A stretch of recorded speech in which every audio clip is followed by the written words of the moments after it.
Sí, vale. Buenos días, hermanos. ¿Cómo estamos? ¿Estamos bien? Bien. Bien. Me alegro mucho. Bueno, hoy os traigo un pequeño pasaje, ¿vale? Que todo el mundo conoce. Así que, para empezar, vamos a orar y nos vamos a ir al pasaje. Señor Padre Santo, te damos gracias por este día. Te damos las gracias porque podemos estar aquí, Señor, reunidos, alabándote y glorificando tu nombre. Y, Señor, que tu gloria esté con nosotros esta mañana. Señor, que tú dirijas esta reunión, que tú dirijas mis palabras también. Y que pueda ser de bendición para todos los oídos que están aquí, Señor, en este lugar, ¿vale? Te damos gracias por todo lo que haces en nuestras vidas todos los días. En nombre de Jesús. Amén.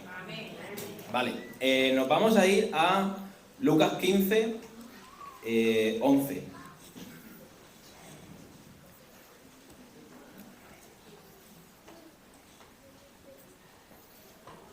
Vale, cuando lo tengáis, me decís amén. ¿Amén? Vale, parábola del hijo pródigo. ¿Quién no conoce la parábola del hijo pródigo aquí? También contó esta otra parábola. Un hombre tenía 2 hijos, y el menor de ellos dijo a su padre: Padre, dame la parte de la herencia que me corresponde. El padre le repartió los bienes, y pocos días después, el menor, tras juntar todo lo que le correspondía, se fue a una provincia lejana y apartada, y allí despilfarró toda su herencia de mala manera. Todo lo había malgastado cuando sobrevino una gran hambruna en aquel lugar, y él comenzó a pasar necesidad. Entonces se puso al servicio de uno de los ciudadanos de aquella tierra, y éste le envió a su hacienda para que apacentase cerdos. Él deseaba llenar su vientre con las algarrobas que comían los cerdos, pues nadie le daba comida.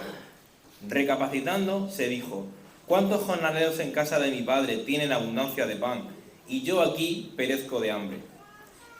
Me levantaré e iré a mi padre y le diré: Padre, he pecado contra el cielo y contra ti. Ya no soy digno de ser llamado hijo tuyo. Trátame como a uno de tus jornaleros. Y abandonando el país, se dirigió a la casa de su padre. Cuando aún estaba lejos, le dio su padre, quien, profundamente conmovido, corrió a su encuentro y se echó sobre su cuello y lo besó. Y el hijo le dijo: Padre, he pecado contra el cielo y contra ti. Ya no merezco que me llames hijo. Pero el padre dijo a su siervo: Sacad el mejor vestido y vestidle. Poned un anillo en su dedo y calzado en sus pies. Traed el becerro engordado, matadlo y comamos y hagamos fiesta. Porque este hijo mío estaba muerto y ha hallado la vida. Se había perdido y ha sido hallado. Y comenzaron la celebración. El hijo mayor estaba en el campo. Según se iba acercando a casa, oyó la música y las danzas, y llamando a uno de sus criados, le preguntó qué era aquello. El criado le dijo: Tu hermano ha regresado, y tu padre ha hecho matar el becerro engordado, por haberlo recobrado sano y salvo. El hijo mayor se enojó y no quería entrar. Entonces salió su padre y le rogó que entrara. Mas él respondió al padre: Desde hace muchos años vengo trabajando para ti, sin desobedecerte en nada, y tú jamás me has dado ni siquiera un cabrito para hacer fiesta con mis amigos. Pero cuando vino este hijo tuyo, que ha malgastado tus bienes con rameras, ha hecho matar para él el becerro engordado. El padre entonces le dijo: Hijo, tú siempre has estado conmigo y todas mis cosas son tuyas. Pero era necesario hacer fiesta y alegrarnos, porque tu hermano estaba muerto y ha vuelto a la vida. Se había perdido y ha sido hallado. Vale. Si os dais cuenta, el resumen podemos decir que el hijo menor se va a un sitio, ¿no?, y vuelve. Y el padre, digamos, como que se alegra porque su hijo vuelve, su hijo menor vuelve. Pero ¿qué pasa? Que normalmente, la mayoría de las veces, nos fijamos en en que el hijo menor se va y vuelve y el padre, digamos, como que restaura su posición en la familia. Pero a veces perdemos un poco el foco solamente quedándonos con esa parte de la historia. Porque si nos fijamos, en la historia hay dos hermanos. No solo hay uno, hay dos. El hermano menor y el hermano mayor. Y estos dos hermanos representan dos formas distintas de alejarse del reino de Dios. Debemos analizar el contexto en el que se desarrolla esta enseñanza primero. Lucas nos cuenta que hay dos grupos de personas que estaban escuchando a Jesús. Si nos vamos al versículo, creo que es 1, dice: todos los recaudadores de impuestos y gente de mala reputación solían reunirse para escuchar a Jesús, y los fariseos y los escribas murmuraban diciendo: este se junta con pecadores y come con ellos. Y entonces cuando Jesús empieza a contar las parábolas, ¿vale? Entonces, en este contexto, digamos, como que tenemos a gente que era entendida en la enseñanza de Dios y gente que no, ¿vale? Los cobradores de impuestos y los pecadores pertenecen a un grupo, y los fariseos y los escribas que murmuraban contra Jesús, digamos como que es otro grupo. El primer grupo no se regía por las leyes de la Biblia. O sea, estamos hablando de los cobradores de impuestos y los pecadores, ¿vale? Sino que vivían una vida desenfrenada, ¿vale? Y como el hermano menor, abandonan la moralidad, digamos, de la sociedad de aquella época, es decir, de seguir las leyes establecidas por la Biblia y tal, ¿vale? El segundo grupo, por su parte, representan al hermano mayor, que estaban arraigados en la moralidad tradicional de sus antepasados, es decir, de sus generaciones anteriores, y estudiaban y obedecían las escrituras, ¿vale? Pero esta historia no solo nos habla del egocentrismo del hermano menor al querer coger la herencia del padre e irse, sino que también nos condena a la vida religiosa del hermano mayor, ¿vale? Entonces, ¿por qué los fariseos y los escribas murmuraban contra Jesús? ¿Alguien sabe decirme por qué? Si os vais al versículo 1, nos dice, vamos, que lo he dicho antes: este se junta con pecadores y come con ellos. Es decir, ellos murmuraban porque Jesús se juntaba con gente pecadora, ¿vale? Lo que pasaba con esto era que Jesús era un maestro, y como un maestro se iba a juntar con gente pecadora. O sea, en aquella época estaba muy mal visto que alguien se juntara con alguien de esa calaña, ¿vale? Y más siendo un maestro, como lo era Jesús. Sentarse y comer con alguien en ese contexto era símbolo de que estaba aceptando a la otra persona. O sea, que Jesús aceptaba a los pecadores, ¿vale?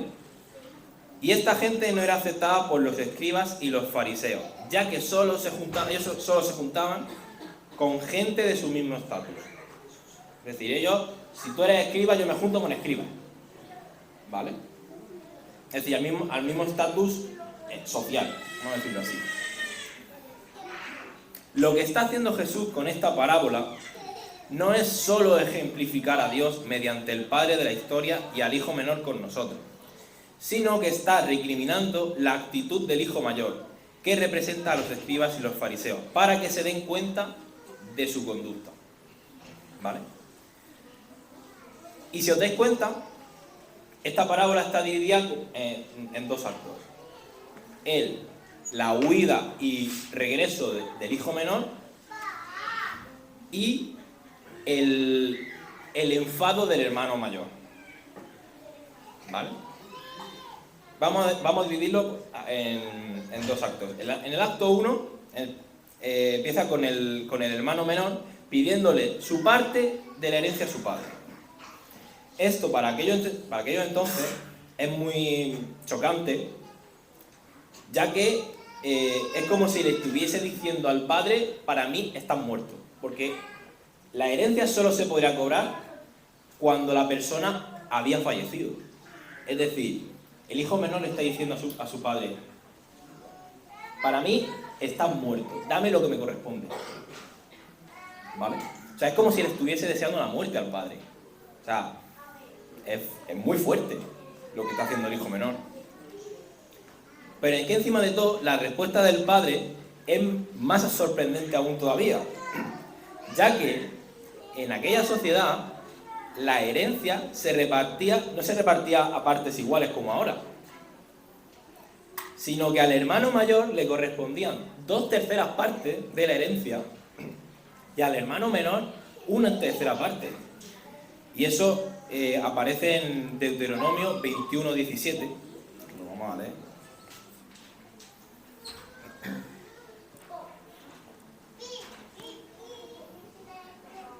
Que dice: al hijo que no la ama reconocerá como primogénito, para darle el doble de lo que le corresponda a cada uno de los demás, porque él es el principio de su vigor, y suyo es el derecho de la primogenitura. Es decir, por ser primogénito, le correspondía una parte más que a cualquiera de los otros hijos. ¿Vale? Y aún así, dice el versículo que el padre dividió la herencia entre los dos a partes iguales. O sea, es otra acción que para aquella época era súper chocante, o sea, rompía con todo lo que estaba establecido. Y la segunda escena del primer acto comienza con la huida del hermano mayor. O sea, ya, digamos, como que ya una vez que ha reunido todo el dinero el hermano menor, coge y se va. Se va a una tierra, según la Biblia dice, tierra lejana o un país lejano.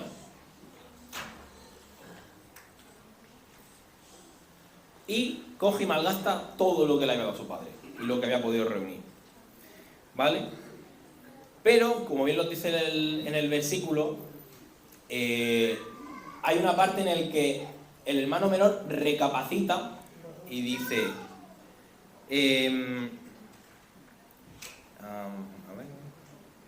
vuelve en sí cuando está en la piara de cerdos e idea un plan para volver a la casa de su padre, intentando que el padre lo vuelva a aceptar como su jornalero.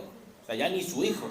Era como: he hecho algo que está totalmente fuera de lo que me correspondería y encima me va a aceptar como hijo. Qué mínimo que me aceptes como un jornalero, como un trabajador. ¿Vale? Y así, después de ensayar 1000 veces lo que le iba a decir a su padre, llegamos a la parte final del primer acto, que es cuando el hijo menor va llegando a la casa de su padre. ¿Vale? En el versículo nos dice que el padre, al verlo, salió corriendo hacia su encuentro. ¿Vale? Y los patriarcas de aquella época no solían correr. ¿Por qué? Porque era un símbolo de que estaba mal visto. O sea, en la posición que tenía el padre, eso era como caer súper bajo. Porque ellos nunca levantarían su vestido para que se le viesen las piernas incluso, porque aquello estaba mal visto. Pero el padre de la historia lo hizo. Corrió hacia su hijo para hacerle ver abiertamente, es decir, le daba igual si lo veía quien fuera. Él veía que su hijo volvía y él le transmitió esas emociones abiertamente y encima lo besó. ¿Vale? Y yo creo, y yo creo que más de alguno también que está aquí, que al hijo menor le pilló un poco esto de sorpresa. En plan, te acabo de despilfarrar todo lo que tenías y encima me vienes así, me das un abrazo y me das un beso.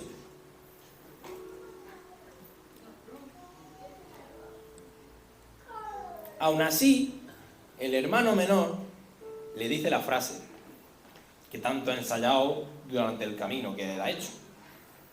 Porque recordemos que estaba en un país lejano, le dio tiempo a ensayarla a tiempo, ¿eh? Pero poco le sirve el decir la frase, porque encima el padre dice que le traigan el mejor vestido y encima que le pongan un anillo en su dedo. Con esto, lo que el padre le está diciendo al hijo es: no quiero que me pagues la deuda que tú tienes conmigo. Quiero restituir tu posición dentro de mi casa. Es decir, tú para mí eres mi hijo, hayas hecho lo que hayas hecho. Y encima después ordena a los criados que maten el ternero engordado. Que en aquella época encima la carne era carísima, más o menos como ahora. Y solamente estaba reservado para hechos y eventos muy aislados, ya que no se comía mucha carne. Esto de aquí desafía toda la estructura mental de los hermanos mayores. Entendedme por hermanos mayores, gente religiosa, podemos decir. Porque nos manda el siguiente mensaje: el amor de Dios y el perdón de Dios pueden restaurar cualquier tipo de error o pecado.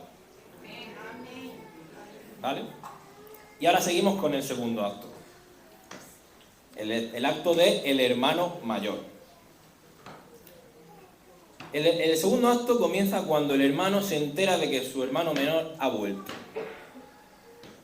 Y su padre encima ha restituido su posición en la familia. El hermano mayor, cuando oye esto, se vuelve loco, se enfada muchísimo, y llega ahora el turno del hijo mayor de deshonrar a su padre. O sea, si el hermano menor deshonró a su padre, el hermano mayor tampoco se quedó atrás. Su padre ha montado la fiesta más grande que haya podido ver, pero él no quiere entrar. Se niega, diciéndole que no está de acuerdo con lo que ha hecho. El padre aún así tiene que salir de esa fiesta para hablar con él. Lo que es algo denigrante para aquella época, cuando se es el anfitrión de la fiesta y encima el dueño de la casa. Aún así, el padre le ruega que entre a la casa para entrar a la fiesta. Pero el hijo mayor sigue sin querer entrar. Ahora bien, ¿por qué el hijo mayor está tan enfadado? O sea, ¿por qué? Porque el padre ha pagado un alto precio por lo que está sucediendo. De hecho, podemos leer en el pasaje cómo le dice que ni un cabrito me has dado para celebrar fiesta con mis amigos. Y a este tu hijo, le has dado el becerro gordo. Este becerro gordo constituye un símbolo del gasto que el padre ha hecho para restituir a su hijo menor. Lo que significa que al volver a su rol original dentro de la familia, vuelve a tener derecho a la herencia de su padre, encima. Pero por su parte, el hijo mayor piensa que estas acciones que ha hecho su padre son deshonestas. Y él piensa que es un gasto innecesario. Por lo que dice: me he matado trabajando y he ganado lo que he obtenido. Pero mi hermano no ha hecho nada para ganar algo, sino que es digno de que lo eches de la casa. Y aún así, lo colmas de riqueza. ¿Dónde está lo justo? Porque yo nunca te he desobedecido. Lo que está haciendo el hermano mayor es degradar la posición del padre, lo que representa una total falta de respeto. Y lo más sorprendente de esta historia es que el padre aún así le contesta de una manera muy serena, que lo que ha hecho era necesario ya que su hijo menor estaba muerto y ha vuelto a la vida. Esto se paraleliza con el sacrificio de Jesús, ya que tuvo que haber un sacrificio para que alguien volviera a la vida y restituir la posición de quien la perdió. Terminando ya, al igual que el padre de la parábola, Dios dio en sacrificio a lo más preciado que tenía, para que nosotros obtuviésemos de vuelta nuestra posición en su familia como hijos amados, sin importarle la mirada de los hermanos mayores, que allí se encontraban enfurecidos. Por esto, las personas que no se rigen por la moral cristiana les es necesario despertar de su propio egocentrismo y volver a la casa del Padre, para que puedan volver a ser restituidos dentro de la familia de Dios. Y los que sí estamos en la casa del Padre, debemos cuidarnos de no caer en el error de hacer cosas pensando únicamente en los beneficios que esto nos da. ¿Amén? Pues ese es el mensaje que teníamos.